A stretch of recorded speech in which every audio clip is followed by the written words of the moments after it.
It is Friday, September 15th. Let's talk PlayStation. Welcome back, everyone, to another surprising episode of LTPS. We've got a lot going on from this past week. It's very busy, so let's begin, as always, with our PS Plus reminder. You have plenty of time left still to claim the September games, but go ahead and get that done if you have not just yet. And this coming Tuesday, on the 19th, we have the new lineup for PS Plus Extra and Premium, which I hope you like Star Ocean, because there is a lot of Star Ocean on this list, which, given the close proximity to Star Ocean, the second story R coming out in November, there's a very clear marketing promotion tie-in going on between Square and Sony on this one. But the PS Plus Extra lineup is not only Star Ocean the Divine Force and Star Ocean Integrity and Faithlessness, but also Nier Replicant, 13 Sentinels, which I hear is really good, so I gotta get around to playing that. Unpacking is a very fun 2-3 hour short and sweet experience. Also Odin Sphere, and then you've got some management sim games on there with Planet Coaster and Sid Meier's Civilization 6, and we cannot ignore Paw Patrol the movie, so absolute banger on that one. That's a huge get for the service. But going into PS Plus Premium is where we have Star Ocean First Departure R, Star Ocean Till the End of Time, Star Ocean The Last Hope, and also Dragon's Crown Pro, all PlayStation 4. Cool to see Dragon's Crown as well. That game is also really good, and it's so timely given that we also had a new Vanillaware game announced during the most recent Nintendo Direct. But yeah, there's that. And they're all PS4 titles. They're native PS4 ports that we saw during the PS4 cycle, where they're remasters of previously PSP, PS2, PS3 games. So they're going to fall under the remaster category of premium this time around. So we don't have any sort of proper classics going through Sony's emulator for this month. But overall, it's not a bad month. I mean, this is all good stuff, and at least in terms of sheer gameplay hours, long titles as well. You can spend a lot of time with all these games. God bless you if you're planning on playing all the Star Ocean stuff, because that's a lot. But we are in this very awkward spot now where the price increase is now in effect. So, it's still a subscription, so based on renewals, you might not be paying the new price for a while just yet, so you could still get your time in. But it's still one of those things where premium and extra, they now cost a lot more. Same for essential, obviously. But if you're still paying, then we're still getting solid months every month, I find. It's just that it is now going to cost a lot more.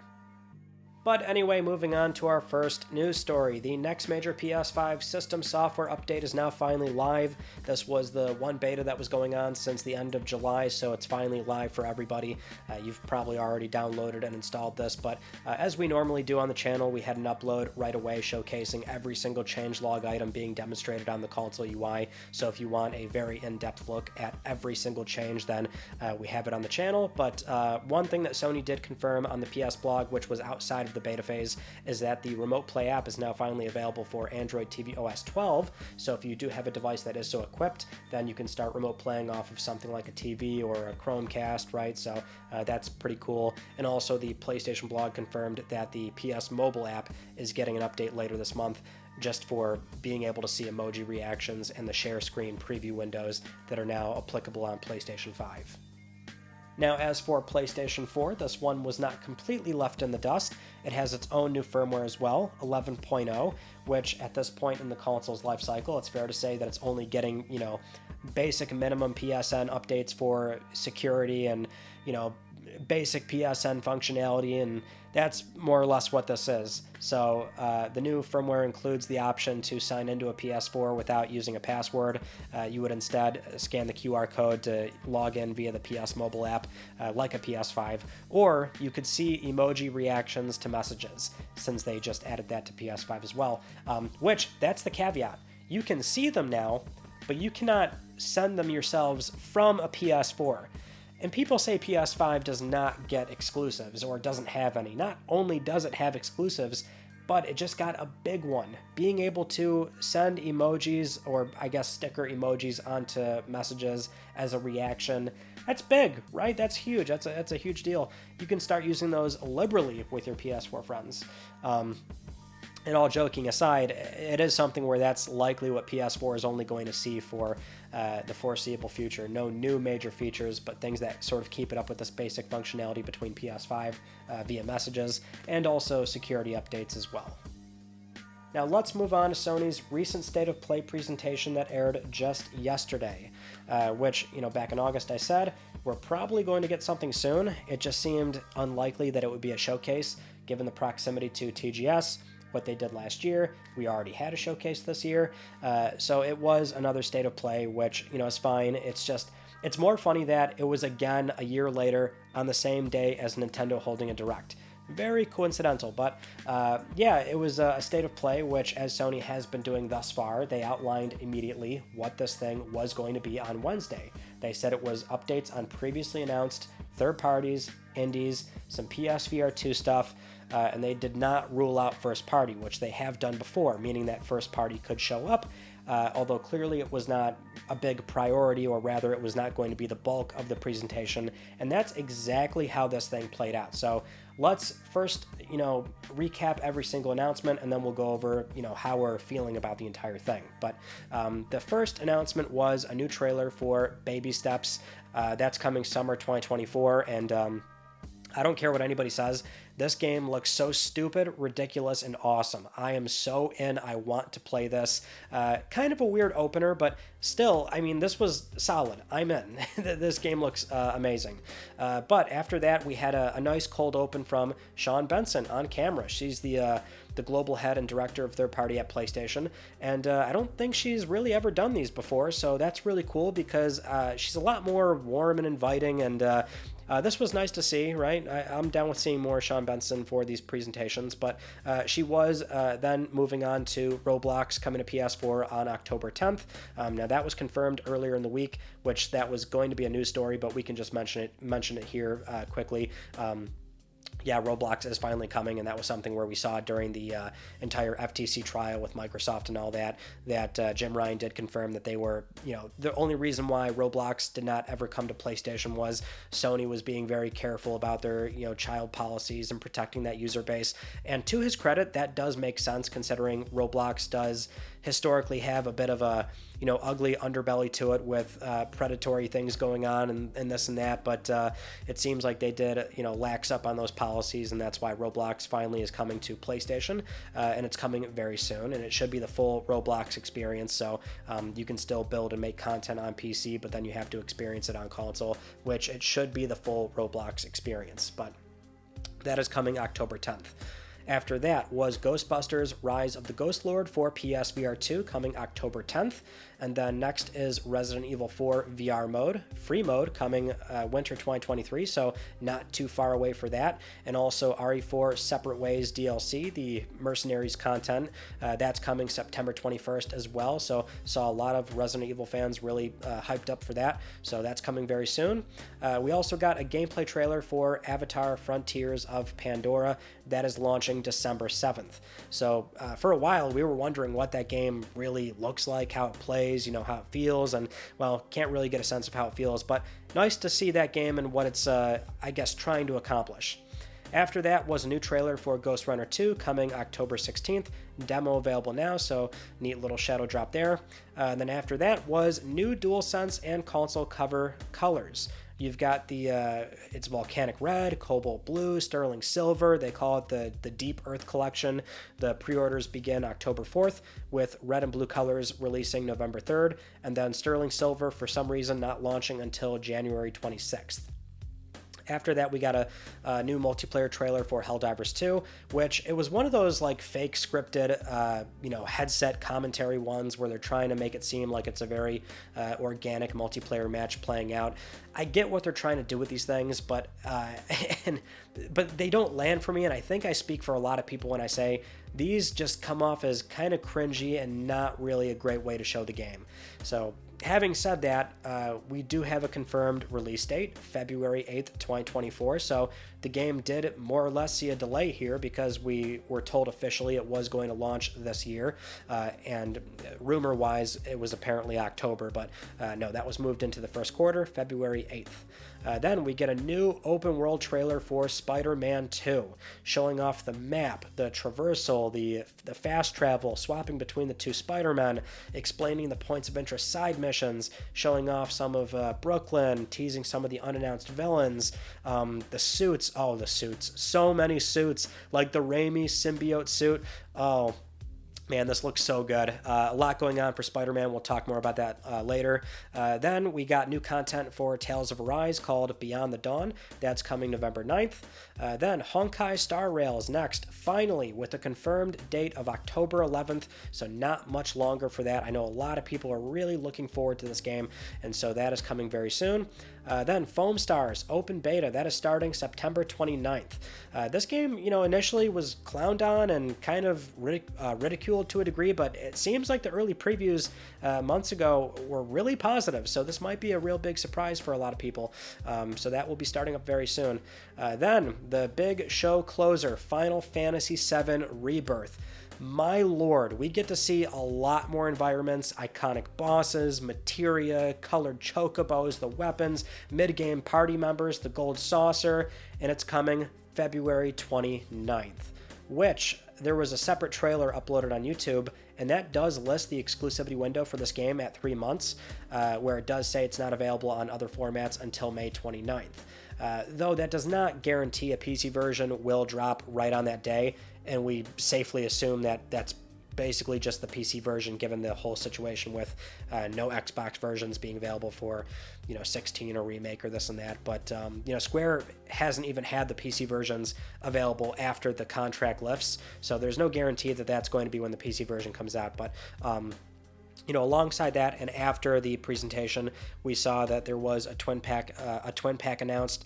So for $70, you can get Remake and Rebirth. The pre-orders for that are available now.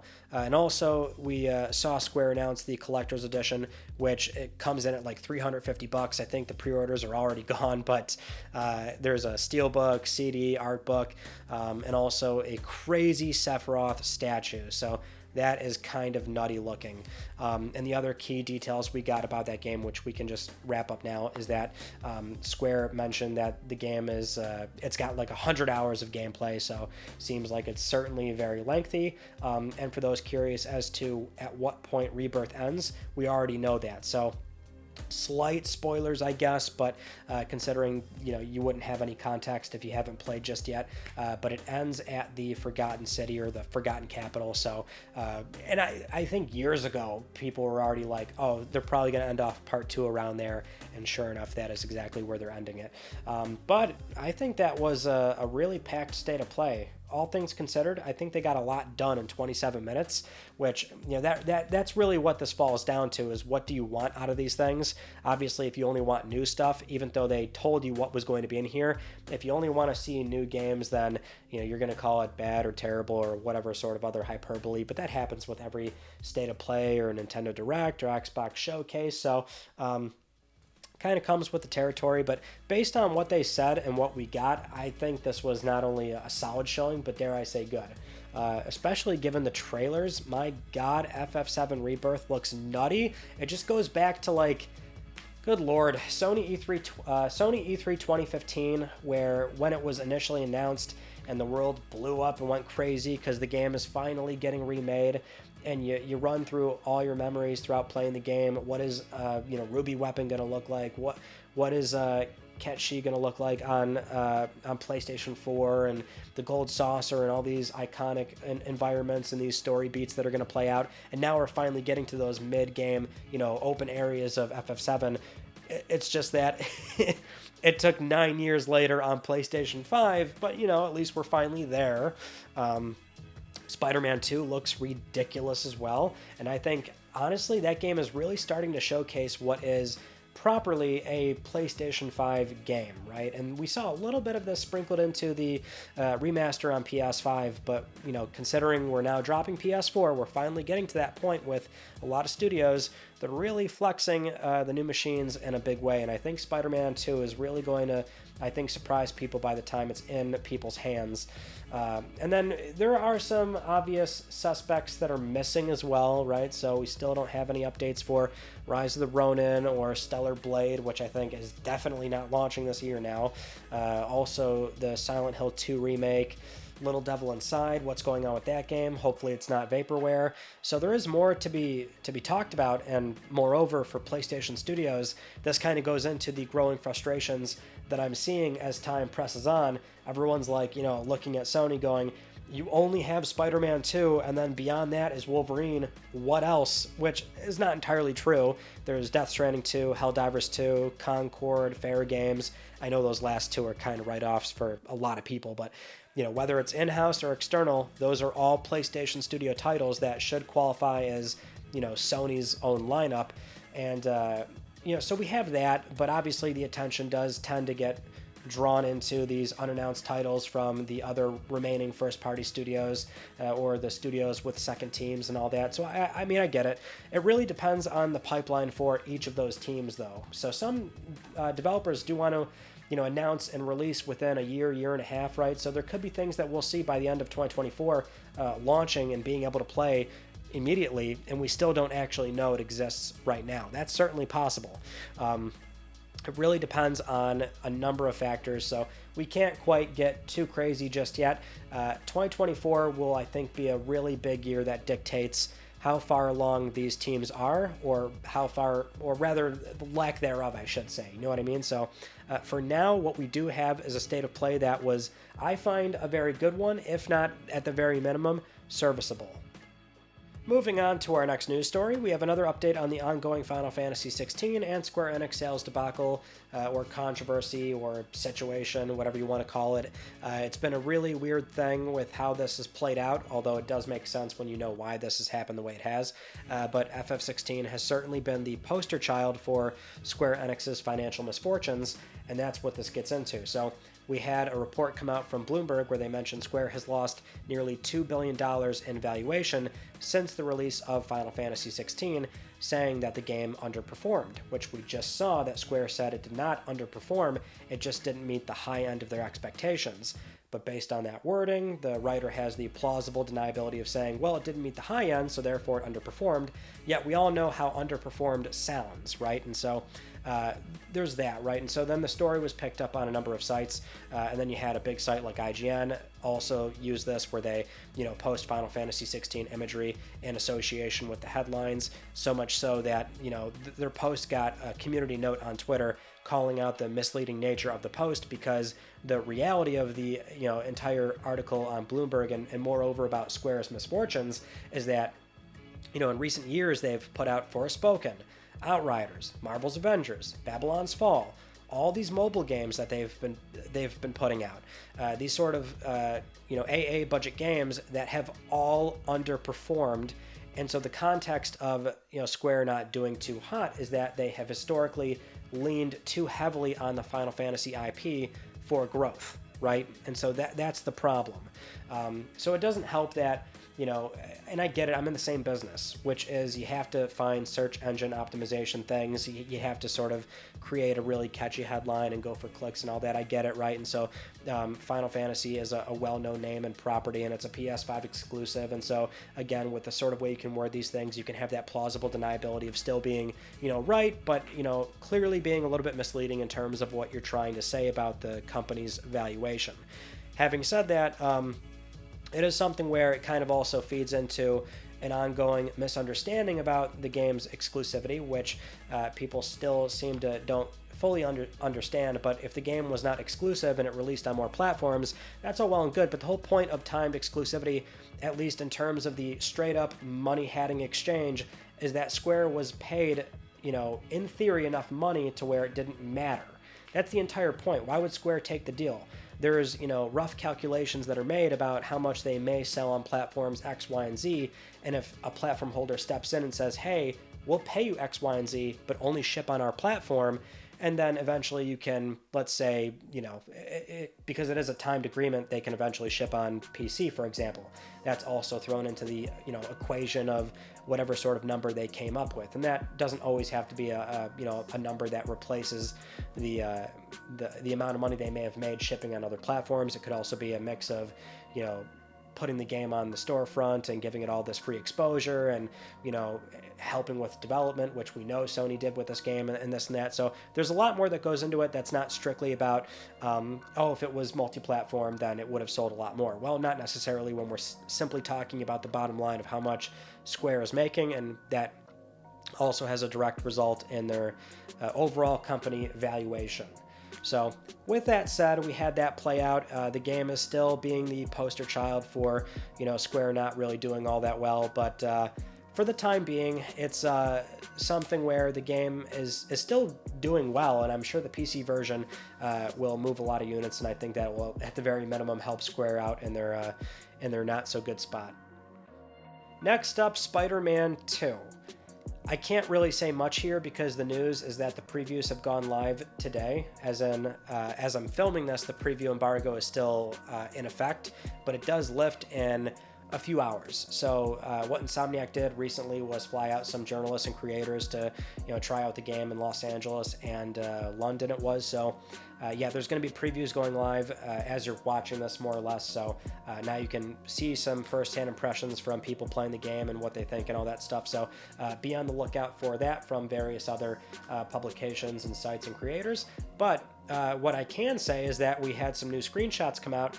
And also we learned that the Chrysler building is still not in the game like Miles Morales because Insomniac was again unable to negotiate a license from the building owners, which, nothing was really lost here, but still kind of stupid. It's just dumb, but that's the politics of, trying to secure the rights to something, which in this case it's the building likeness, which... Okay, like, you're a New York icon, clearly you should be in the game, but they're probably just making really stupid demands and no, whatever you're asking for. I imagine that's how that went, but boo-hoo, no Chrysler building. In other not so surprising, very expected news, a complete edition of Horizon Forbidden West was rated in Singapore for PS5, and it very much does have it listed as Horizon Forbidden West Complete Edition, so... Big shocker, it's going to include the Burning Shores DLC in all likelihood. And also we had a follow-up report come out from the PS Plus leaker Bilbo Kun, where they're claiming it's on the way for PC as well. So this could be a very cut and dry textbook 2 years later, PS5 and the PC port complete edition, all coming out at the same time. And if it's going to be soon, then maybe a few weeks or something. It shouldn't be too long if that is the case.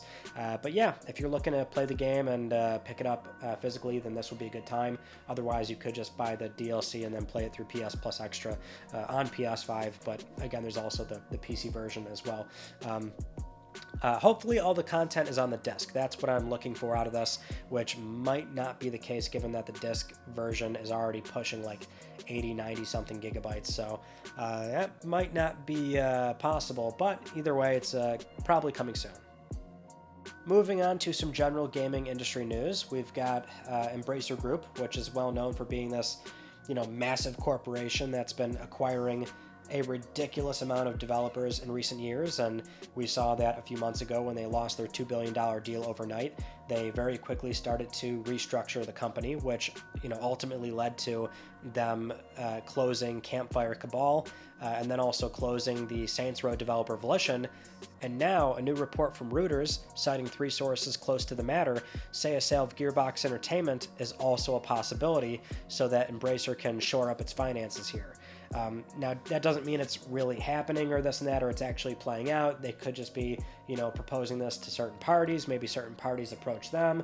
But it seems quite obvious that Embracer is considering many things, and perhaps doing something with Gearbox is one of those very real possibilities. And Gearbox, I would consider to be a commodity, right? They do have valuable IP, and they have expertise with the first-person shooter genre. Now, I'm not going to immediately sort of suggest, oh, this is what Sony should be doing or this and that, but it's more a matter of, it's very believable that, Gearbox could wind up somewhere, given Embracer's situation and how consolidation is still not really over. It's very much still going to be ongoing. I mean, during the whole COVID thing, it was a matter of debt being fairly cheap and, you know, the value of the dollar slowly eroding. And so it's like, okay, well, if we're going to be spending this money, let's, you know, get it spent, let's get it invested. But now there's a lot of uncertainty when it comes to growth in the games business. It could simply be a matter of you know, some sort of party wanting to acquire them and then obfuscate their numbers to make it seem like there's growth, or it could obviously be the importance of having that IP and that talent for whatever company might be doing the acquiring, right? In the case of Sony, I'm not sure they would want Gearbox if they want to, say, deal with, you know, Randy Pitchford or something. It would be very uncharacteristic, but I have said in recent months, after Sony has picked up all their obvious partners, they are going to eventually do that uncharacteristic buy. And again, Bungie was kind of that, but not necessarily, considering how that deal ended up working out and why they wanted Bungie to begin with. So, you know, they might be looking to fill out their portfolio with areas that they're historically weak in. That would be first-person shooters, but again, I'm not sure if Gearbox would be the right fit for them, but Microsoft could absolutely still do it, even amongst the Activision stuff, although I think they are being a lot careful in the here and now. But there is NetEase, there is external partners or external companies, as we talked about last week, with possibly Apple or Google, Amazon, right, Netflix. There's just many possibilities. It's still a wild west right now. Now let's get into this whole Unity situation, because a lot of developers use this engine. It's very popular, and this could have massive implications for not just games published on PlayStation, but really every platform. So what happened here, the entire timeline, is that Unity had announced that effective January 1st, 2024, they would be introducing a runtime fee based on game installs. Now, they would also add cloud-based asset storage, DevOps tools, and AI at runtime at no extra cost to Unity subscription plans in November, but this fee would apply based on subscription status for the developer and if certain revenue thresholds were met. So the fees could be as low as 0.005 cents all the way up to 20 cents per install. So this led to a number of studios that have made their games or are currently making their games on Unity to post their concerns that for a lot of teams, this fee may completely disrupt or reverse their profitability to the point of unsustainability. Many of them asking, you know, what happens when people reinstall games they already bought? Or what about games launching into subscription like Game Pass?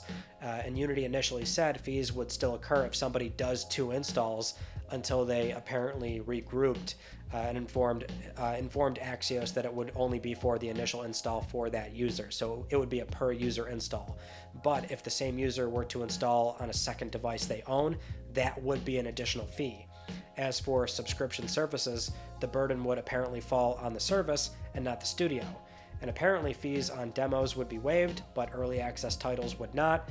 Games offered via charities would also be exempt, so there's a number of things they had to outline based on this initial backlash. But you know, after the initial backlash, Unity then put out a statement about how the fees are very targeted and that more than 90% of Unity developers would not be affected based on the thresholds that they set out.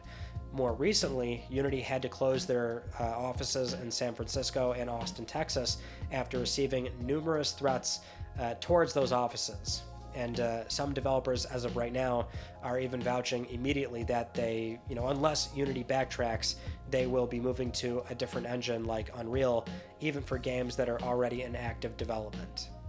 So yeah, this whole thing has been crazy, and as most have pointed out, the Unity CEO is John Riccitiello, formerly of EA, which, if you know anything about John and his time and tenure at EA, what he said during interviews, his sort of public perception has been not good. I mean, the guy's a quintessential textbook definition of, you know, corporate greed, upper executive guy, right? Just, it's not a good look. And so you see this from Unity, and it's like, oh, big surprise there, right? The former EA guy that's been saying all this stuff over the years, now he's doing this, and it's obviously not a great situation for a lot of developers, especially those that are, you know, teetering on the edge of these new fees, and they're already working on really thin margins, right? That's the danger zone for so many big studios.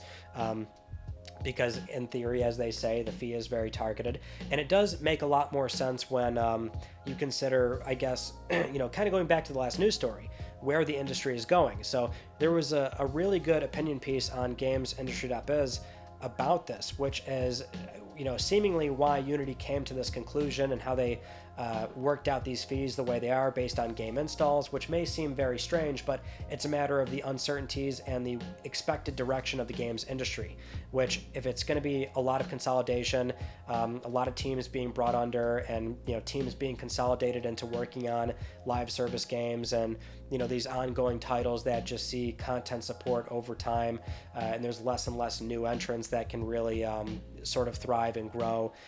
The fees are based on not making that prohibitive for new entrants, but it's based on per installs because players are not going anywhere. The amount of games being installed are not going anywhere. However, we may see less studios over time based on how content is going to evolve and how consolidation is going to shape that future, right? And so this is Unity more or less shielding themselves from where the games industry may go.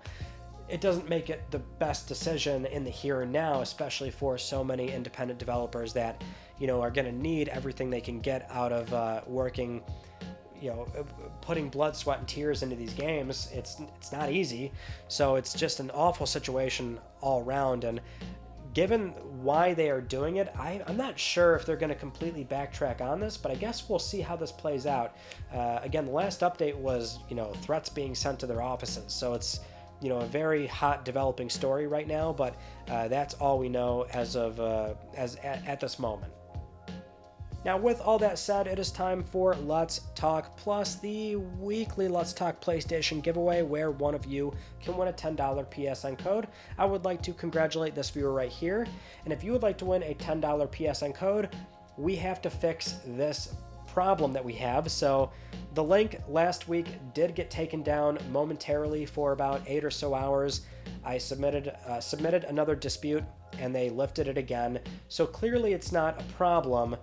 So what I'm going to try to do this week, a little bit of experimenting, we'll figure it out as we go, but I'm going to just reword the description. Instead of link to giveaway, I'll just write Let's Talk Plus, since clearly it seems to be a very automatic flag that YouTube is now sort of doing throughout the entire library of YouTube, I would assume, because a lot of the older LTPS videos are getting hit as well, and those are already closed giveaways. But I'll try and reword the description so it might not get flagged. So we'll still try directly to Gleam. If you would like to win a $10 PSN code, follow the link down below. Supporting this channel, a number of ways can get you an entry, and I'll announce the winner next week because I'm trying to help pay for your games. Those are some of the news stories from this past week that I wanted to talk about with you all, and we had 2 videos. So, the standard Tuesday upload was just the most ridiculous thing that I felt like talking about, which was checking out some old PlayStation 3 ads and brochures and just talking PS3 2006 nostalgia for about 30-something minutes. If you want to have that, relive those memories, then go check that out.